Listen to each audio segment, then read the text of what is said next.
Well, hello there, folks. We're back with some Clark TV back in the 1920s. And we're going to get this episode about ready to go here so we can be all dialed in. This is going to be about the resistance to modernity. Okay, so the modern lifestyle that is the 20s and a bunch of things that are traditional, which people want to hold on to, resisting the modern lifestyle. Okay, so the first one we're going to talk about is prohibition. And I don't know if you saw the video on the slang terms here, but this would be some giggle water that these guys are pouring out. We'd say pouring out one for the homies today, but might get zozzled with too much giggle water, which would mean you'd be getting drunk in the 1920s. One of these places that you could find alcohol during the Depression was at speakeasies. These were places that people were able to find hangouts where alcohol would be served, and not everybody would know about them. So they were these secret little places that were bars within the cities. So you have a large resistance to the Prohibition era. People wanted alcohol. Remember the mix of immigrants coming into the United States, that it was a big part of their culture from the southern and eastern parts of Europe, that and even the western parts too, that held on to liquor as pretty much a daily drink. So Prohibition, here it is. Trying to eliminate alcohol from society. It's led by the Women's Christian Temperance Union, or the WCTU, that we talked about way back in the early 1800s, coming about from that Second Great Awakening, and led to those reform movements of the mid-1800s. And finally, by the 1920s, they've gotten what they wanted, which was an elimination of alcohol from society. Well, to make it illegal, but it won't eliminate it. It will only drive people to find it.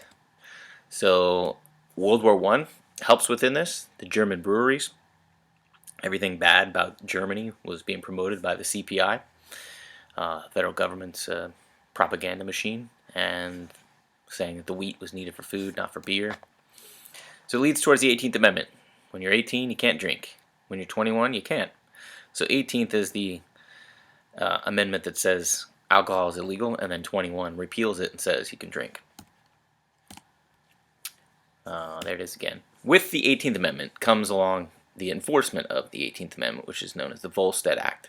This defines what is then alcohol and allows the federal government to enforce the arresting of people that are drinking it or producing it or selling it in some way. The problem with it was there was only 1,500 men across the entire country trying to stop people from drinking, and that was unsuccessful. Here's some advertisements or promotions of this.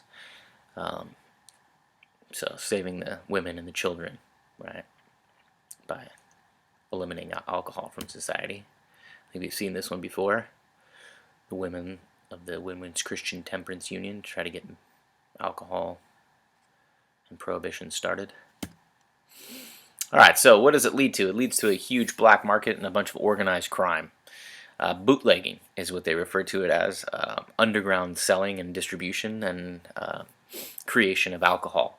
And one of the most famous of these bootleggers is Al Capone, also known as Scarface. There's a little video to tell you more about him, but you need to know him for the quiz. He runs Chicago, essentially, as a gangster, controlling all kinds of movement of alcohol, but other stuff too. So here's this, these are the other things he gets involved in. Gambling, prostitution, bribery.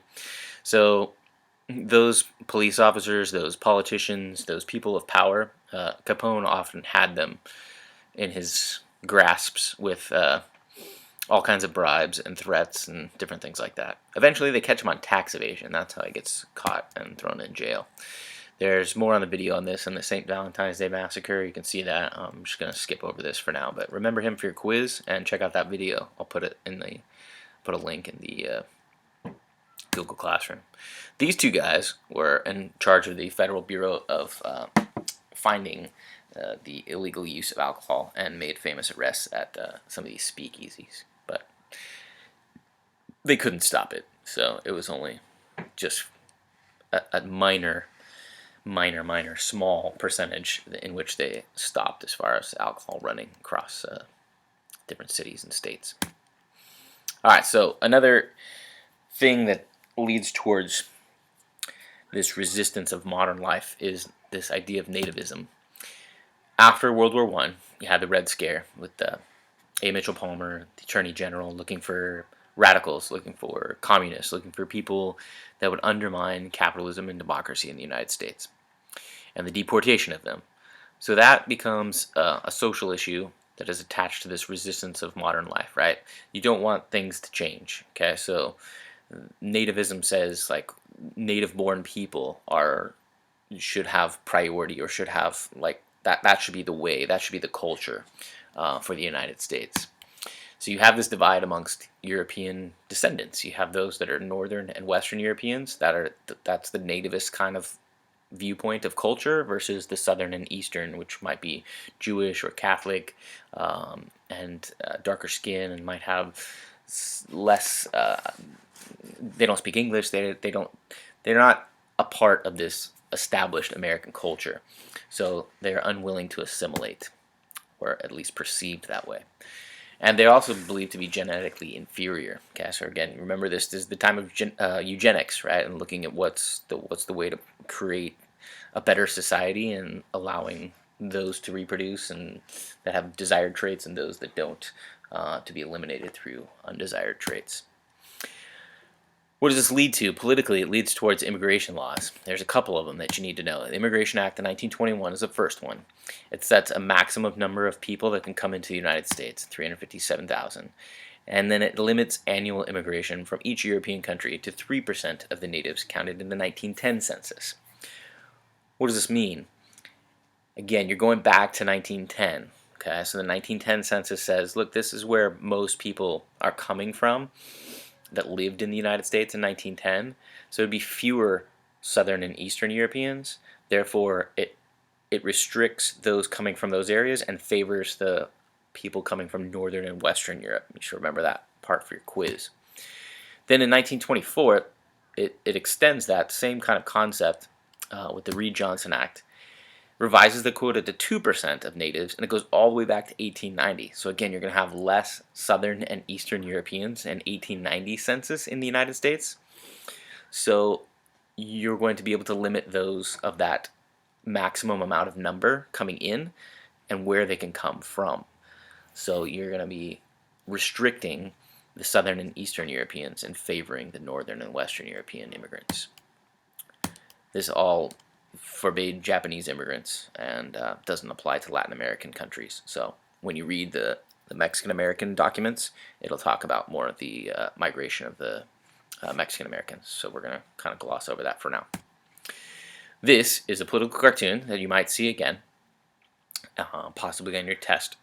And you have this large funnel that has tons of people trying to get in it from Europe, and then the United States is limiting that amount that can actually come into the United States. So this is referring to those immigration laws that we just looked at.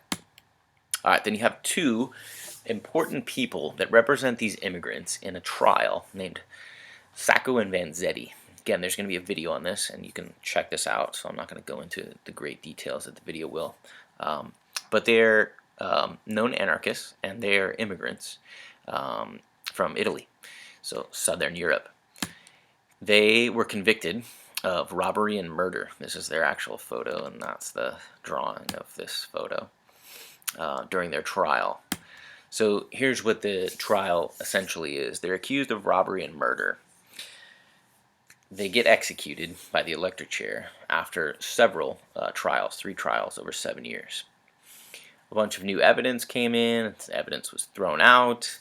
There was tons of people that believed that they were innocent, and this became not only a U.S. Famous trial, but a worldwide event, this Sacco and Vanzetti trial throughout the 1920s. All kinds of protests within the United States and across the world. Here's some publications of the protests and the mass meetings about Sacco and Vanzetti. Okay, let's talk about this real before we get to the KKK. So in the video, watch it, learn more about Sacco and Vanzetti. We got to be able to connect it to this resistance of modernity. It's connected to the immigration laws, right? And this nativism idea that there's a favored group that matches the United States culture better, right? Sacco and Vanzetti didn't fit that. So the question is are they on trial for robbery and murder, or are they on trial for being immigrants from Italy, Southern Europe? Are they on trial for their beliefs, which are anarchist and not capitalist? Those are the things that you have to evaluate when you're looking at the connection between this trial and why it's so important in the 1920s. All right, let's talk about another resistance to modernity, which involves the Klan, the Ku Klux Klan, the KKK. So you see a rise in the Ku Klux Klan during the 1920s. It's connected to nativism. It's connected to the resistance of immigrants. So the old Klan, if you remember, tries to protect the Southern way of life with the Civil War and holding on to slavery and holding on to power over poor whites and poor blacks that did most of the labor in the South economically. And so the core values of the Klan are still there. They're still using violence and intimidation, but they've changed a little bit. And let's look at some of the things that are new about the Klan during the 20s. First, before you get to the 20s, the Klan was endorsed essentially by the President of the United States, President Woodrow Wilson, by showing this film, D.W. Griffith's The Birth of a Nation. It was shown in the White House, 1914. So it cost $100,000 to make, made over $20 million. So a lot of people watched this film and were influenced by one way or another, and it reshaped society. So this is the characteristics of the new Klan. They refer to it as the new Klan. There are some differences from the original version. They support prohibition, okay, so they don't want alcohol in society. They attack the Catholic Church, so this is a mostly Protestant group. They believe in Darwinism. Sorry, they attack Darwinism. They attack birth control. So not just whites not wanting blacks in society, but they have these things that they're now looking at in society that they want to get rid of, right? All these new things that are emerging and be able to hold on to that old way of life. Here's the slogan: Native White Protestant Supremacy. Okay, so new targets of violence, drunkards, sexual promiscuity, all this stuff that's changing in the cities with the jazz and the movies and the dancing and all the stuff that is getting people to change their patterns of how they interact with each other, right? They don't like that. They don't want that. They don't like Jews. They don't like blacks. And they don't like Catholics. So those become who they target to try to intimidate, to stop from having any influence in changing their way of life. We talked about Sanger and eugenics before, and this is Sanger here at a Klan rally. She's speaking at this event. President Harding was a member of the KKK. Women were more than half the total membership. So that, again, will show you like what they wanted to try to stop from happening, right? They don't want drinking, and they don't want these women going out and doing all the sex stuff, right? Right underneath their noses. So they want to keep that traditional way of life in existence. They are highly part of the Democrat Party, and most of them would be found in the Midwest and the South, the agrarian still places that were spread out, rural. They, and community life is important to the KKK, so connecting amongst each other and creating that community of similar beliefs. All right, so let's talk about religion, and then we can try to tie some of these things together. The religious parts of the 20s is, we looked at Catholics and Protestants and that divide, what they had within each other and the clashes that they often had. But you also have within the Protestant faith this difference between fundamentalists, which believes that the Bible was literal truth, like exactly what it said, like that was it. And then you have this modern belief of Christianity and Protestant faith that the Bible adjusts to modern times. So as you read it and you interpret it, you can adjust it to meet then the existing era. Since it was written a couple thousand years ago and was written for those people, these modernists believe, well, let's look and see how it can adapt into the era in which they live in. So these modernists are influenced by that social gospel movement that we looked at with Dwight Moody. Um, they are influenced by feminists and this new scientific knowledge that has emerged with these different specialized fields of study in the 1920s and prior to the 1920s. So they have a big clash here, and that becomes another famous trial of the 1920s, and there's documents on this that is known as the Scopes trial or the monkey trial. So John Scopes was a biology teacher in Tennessee, and he decided to break the law. The law was the Butler Act. The Butler Act said you can't teach evolution. It's not allowed. Okay, so it was against the law to teach the theory of evolution as part of the curriculum for students. So he teaches it anyway. He taught evolution. And he goes on trial and is convicted, but later then released on some technicalities. Again, you can read the documents, and I think I have a video for this one too that I'll post as well. But the trial becomes this big battle of Protestants between fundamentalists and these modernists. And what do you do with evolution? The fundamentalists say, no, evolution cannot be possible. Creation is the only possible way. But the modernists believe, well, maybe God could have been behind evolution or been within evolution. And over time, then, that it still allows creation, but through evolution. These are the two big lawyers of the trial, Clarence Darrow and William Jennings Bryan. Yes, William Jennings Bryan, the same guy that led the populist movement on a national level in the 1890s. He's back, and he's going to become famous as a lawyer here, defending the fundamentalists. So, what is an effect of this Scopes trial or monkey trial? And this is on your quiz. You should know what this is. It's seen as a win for modernity over fundamentalism. Even though Scopes is convicted, the exposure of this monkey trial leads towards more evolution being taught and people resisting the laws that were on the books saying they couldn't teach evolution. All right, so let's look at some writers of this time, the lost generation as they're referred to. You might recognize some of these people, but they're going to write about what's happening. Okay, so you have writers, artists, and intellectuals of the post-World War I era. They're trying to figure out what is happening. We looked at all of the mass culture that's produced by the radio and the movies, and the music, and the sports heroes, and all those people that defined, and the car that is this mass culture.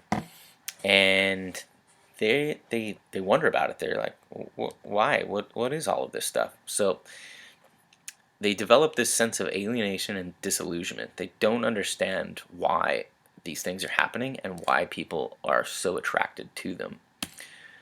So the biggest of these that you got to remember, you should remember for the quiz of the Lost Generation, is F. Scott Fitzgerald. I don't have anything against him. That's just what he's commonly known as, F. Scott Fitzgerald. So he writes The Great Gatsby, and that's the one you've probably read in English, and about the extravagance of the 1920s. Ernest Hemingway is another one. There's some of the things that Hemingway wrote, and Sinclair Lewis. Don't get him mixed up with Upton Sinclair. Upton Sinclair is the guy that wrote The Jungle. Okay, so Sinclair Lewis belongs to this lost generation of the 20s. Here's something that Fitzgerald says. The parties were bigger, the pace was faster, the shows were broader, and the buildings were higher. The morals were looser, and the liquor was cheaper. Okay, so in 1922, he's writing about this, the beginning of the 20s, essentially, right? So defining what people are getting into as far as changes after changes after World War I. Alright, we're going to stop here on this video. What I want you to do is figure out, process all this stuff, right? I gave you a bunch of different things that were parts of this resistance to modern life.